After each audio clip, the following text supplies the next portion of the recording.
3 successful bidders have entered into an agreement with the Department of Mineral Resources. This as government seeks alternative energy sources to help boost electricity generation in the country. 25 bidders were announced in October last year in a deal that's expected to generate an 11 billion rand investment. The rest of the bidders will sign the agreement by the end of October this year. About 2,300 jobs are expected to be created as a result of the deal.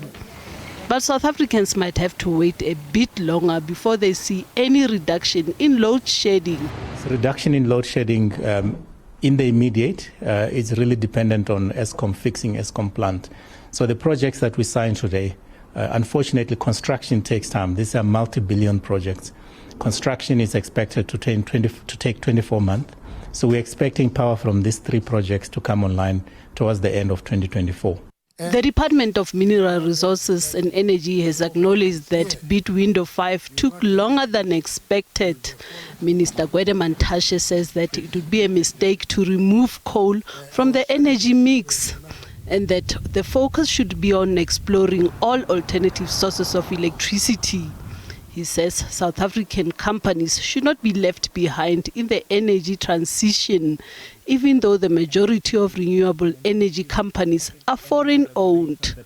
Majority of renewable projects are still owned by foreign companies.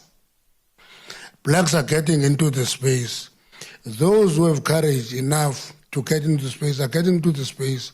Now you are labeling them as abosbali. And you are going to come back in 2 years' time and accuse us of white monopoly capital. Now, I'm talking to the dynamics of South Africa.